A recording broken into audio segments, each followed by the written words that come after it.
ගොඩක් ආදරෙන් පිළිගන්නවා අත්තම්මයි මමයි YouTube channel එකට. ඉතින් මම හැමදාම ඔයාලට කෑම හදන වීඩියෝස් නේ අරගෙන එන්නේ. මට හිතුණාද කෑම රසට හදාගන්න පුළුවන් පොඩි පොඩි ටිප්ස් ටිකක් ඔයාලත් එක්ක share කරගන්න හොඳයි කියලා. ඉතින් ගොඩක් අයට කෑම හදන්න පුළුවන්. නමුත් ඒ කෑම රසට සුවඳට හදාගන්න තේරෙන්නේ නැහැ. ඉතින් මුල් කාලේදී මමත් කෑම හදන්න ඉගෙන ගන්න දවස්වල ඉතින් කෑම රස නැති වෙන සුවඳ නැති වෙන ප්‍රශ්න එහෙම තිබුණා. නමුත් අත්තම්මගෙන් අහගෙන අපේ අම්මගෙන් අහගෙන ඒ වගේ තමයි ඉතින් ඉගෙන ගත්තේ. එහෙනම් දැන් වීඩියෝ එකට යමු. ඉතින් අද වීඩියෝ එකේදී මම කතා කරන්නේ විශේෂයෙන්ම කෑම උයනකොට වැදගත් වෙන කාරණු ටිකක්.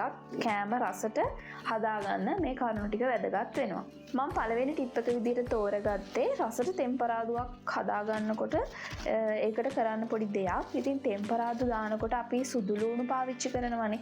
සුදු ලුණු විතරක් දාන්නේ නැතුව අපිට පුළුවන් අවු මිරිස් ටිකකුත් සුදු ලුණුත් එක්ක තලලා ඒ ටෙම්පරාදුවට දාගන්න. එතකොට හරිම රසට ටෙම්පරාදුව ගන්න පුළුවන්.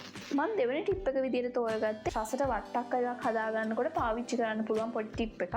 ඉතින් වට්ටක්ක එක හදනකොට දාන ಜಾති ටික ඔක්කොම දාලා අපිට පුළුවන් හාල් ටිකකුයි පොල් ටිකකුයි බෙදලා ඒකට අමු තුන පහ ටිකකුත් දාලා හොඳට බෙදලා ඒක හොඳට කුඩු කරලා වට්ටක් එකකට දාන්න. ඉතින් කළු පාටට වගේ එහෙම දැම්මම ලස්සන පාටකුත් එනවා. ඊට පස්සේ වට්ටක් එක තැඹුණාට පස්සේ සීනි ටිකක් එකතු කරගන්න ඕන. මේ විදිහට ඔයාලා වට්ටක්ක හදලා බලන්නකෝ හරිම රසට වට්ටක් එක ගන්න පුළුවන්. ඉතින් තුන්වෙනි ටිප් එක විදිහට මම තෝරගත්තේ රසට පරිප්පු හදන විදිහ. ඉතින් ගොඩක් දෙනෙක්ට තියෙන ප්‍රශ්නයක් තමයි දැන් පරිප්පු ඉුවට පස්සේ පරිප්පු අර බෙරි වෙනවා කියනවා. එහෙම අර එක ගුලියට එනවා. ගොඩක් අය එහෙම පරිප්පු කන්න ආස නැහැ. මම නම් ආස නැහැ. ඉතින් පරිප්පු ඇට පිටින් ඇට කියන්නේ පරිප්පු ඇට විදිහට තියෙනවා නම් තමයි පරිප්පු ගොඩක් රහට අපිට හදාගන්න පුළුවන් නම් ගොඩක් රහයි.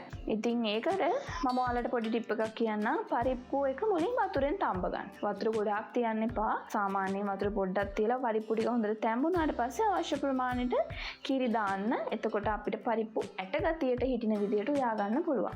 මම තව පොඩි ටිප් එකක් කියන්නම්. මේක හතරවෙනි ටිප් එක විදිහට තමයි මම ගත්තේ. කිරි හොදි වලට ඔයාලට පුළුවන් කිරි හොද්ද උකු ගතිය වැඩි කරගන්න කෝන් පිටි ටිකක් දාන්න. කෝන් පිටි ටික දාපු ගමන් හොද්ද හොඳට උකු ගතියට එනවා. මම පස්වෙනි ටිප් එක විදිහට ගත්තේ මාළු බදිනකොට කෝන් පිටි ටිකක් දාලා බෙදලා බලන්නකො හරිම රහට මාළු බෙද ගන්න පුළුවන්. වෙනස්ම රහක් එන්නේ එකේ. ඒ ක්‍රමෙත් ඔයාලා අනුගමනය කරලා බලන්න. මම තව දෙයක් කියන්නම්. බෙදුම් බදිනකොට දැන් කරවල මාළු ඒ වගේ බදිනකොට මාළු මිරිස් ටිකක් දාලා බදින්නකො. ඊට පස්සේ බත් එක බැන්දට පස්සේ බත් එක හරිම රහට හරිම සුවඳට ගන්න පුළුවන්. මාළු මිරිස් දාන්න ඕනේ. එතකොට තමයි ඒ සුවඳ එන්නේ. පොල් සම්බල් කියන්නේත් අපි ගොඩක් ආස දෙයක් නේ. පොල් සම්බල් හදනකොට ඔයාලට පුළුවන් නම් සුදු ලුණු ගෙඩියක් ලිපට අල්ලලා පුච්චලා ඒක සුදු ලුණු එකට කොටලා ගන්න ගොඩාක් රසට සම්බෝලේ හදා ගන්න පුළුවන්. ඒ වගේම තමයි හාල් මැස්සෝ.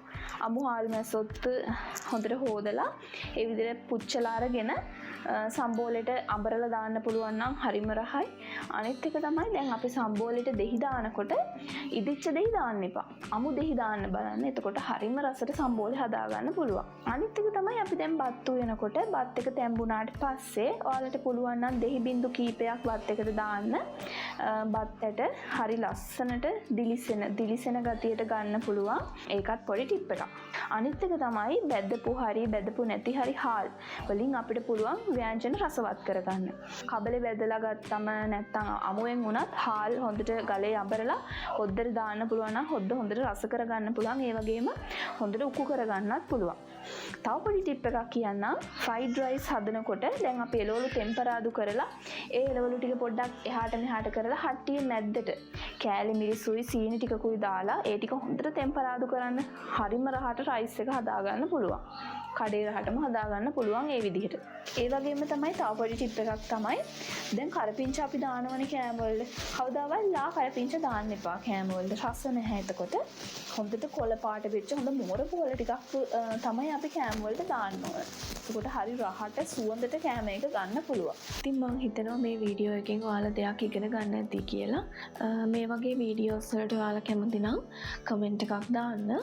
ඒ වගේම ඔයාලා අනුගමනය කරන ටිප්ස් මොනවා හරි තියෙනවා නම් අනිත් අයටත් බලා ගන්න කමෙන්ට් එකක් විදිහට පල්ලෙහෙන් දාන්න. එහෙනම් තවත් දවසක ඉක්මනට මෙන්න මේ වගේ වීඩියෝ එකකින් ඔයාලට සුබ දවසක්.